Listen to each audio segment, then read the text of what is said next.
build the Chameleon enclosure with me. Here's a list of materials I used. This is not 100% accurate. I ended up needing more than I thought I would need, but you'll have to do some calculations on your own as to what dimensions you want. Here is us creating the frame for the enclosure. It's 4 feet by 2 feet by 4 feet, so it's going to be 4 feet high, 4 feet long, and 2 feet wide. That bottom piece of wood is 4 by 2, but that ended up not fitting, so we used another piece of wood. When you drill the holes for the frame, drill one slightly below and one slightly above on the corners so that they don't intersect. You don't want the screws to actually screw and touch each other. Things will be a little wobbly in the beginning. Don't be nervous. It's just because our enclosure is so high that it's going to feel a little bit wobbly because there's only really a few pieces of wood. You should drill pilot holes before you put the screws in, just so that the screws go in much smoother. There's no wood breaking or splintering. It's just a little bit more convenient if you drill the pilot holes. So that's my boyfriend doing that now. And here's what the frame looks like so far. I still need to do the top frame, and I'm adding support beams at the lower area where the plants will be in the terrarium, and that's about I'd say about 11 inches above the bottom, the floor of the terrarium. So now here's us doing the support beams. So those are 8 inches above the initial beam, not from the floor. So I made a mark, and then we drilled it in so that they're perfectly 8 inches above. And then there's going to be more support beams.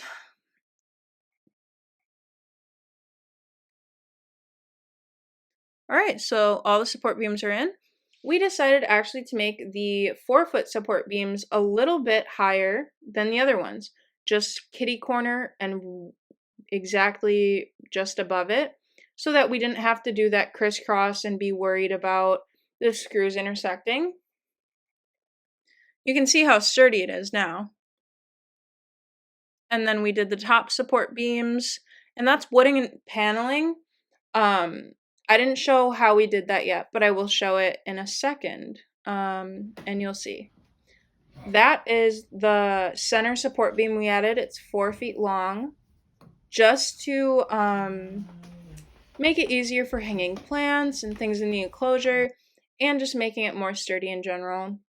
So now we're installing the paneling around the perimeter of the enclosure. So the paneling on the 4 feet sides is going to be on the inside of the enclosure.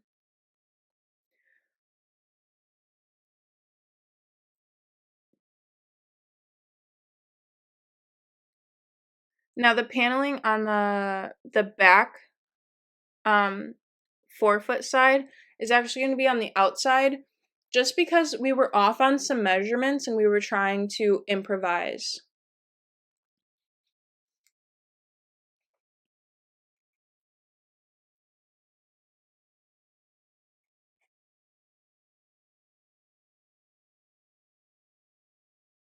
So that's what it's looking like.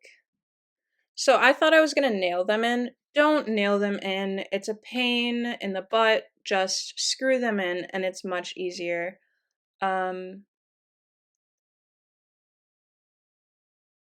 So we're sanding everything after we've put everything together.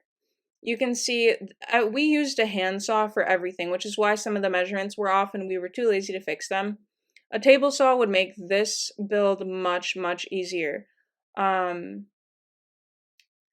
So they're all in, and then we ended up screwing them in. Oh, not all in, I guess. We ended up screwing them in. The back one is going to be on top because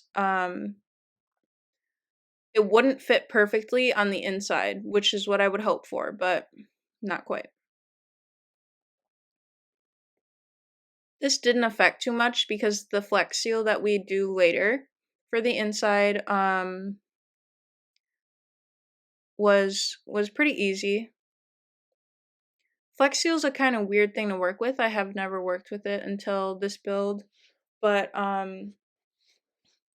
it's very nice when it dries because it has like almost a little rubbery texture. And of course, before you put your animal in there or you decorate, you're going to want to wipe off any film or dust or debris that's on the inside. You're going to want to wipe off, everything. So that's what it looks like. We don't have our top frame in this moment, but you should have had your top frame done by this point before you put the paneling in. We just did it a little out of order. So now we're inserting the bottom, and you should just screw your bottom into the bottom beams. But because we had some errors, we had to flex seal part of it in and screw part of it in, which is okay. And then you just vacuum all the sawdust, any debris from sanding out of the enclosure so that when you flex seal, there's not a bunch of weird little bumps and stuff.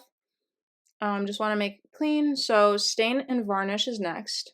Make sure you're using water-based, okay? It's very important that you're using water-based polyurethane because oil-based polyurethane is harmful to reptiles, so just be safe with it.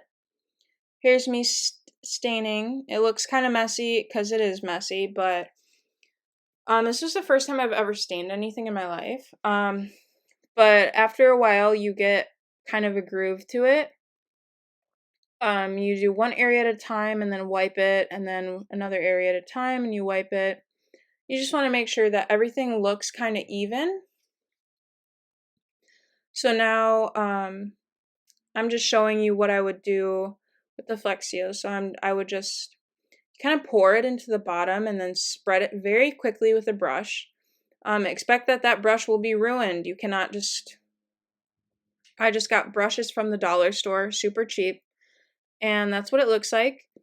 I have silicone caulked all of the inside as well, so there are no holes. I showed you the silicone part as well. Here's us stapling after the stain and varnish is done.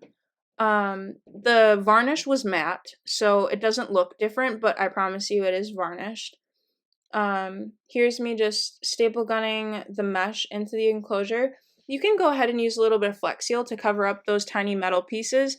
They won't hurt your chameleon, but they may rust in time. I'm not sure, but I will definitely be Flex Sealing those. I just don't show that in the video, so I wanted to add that.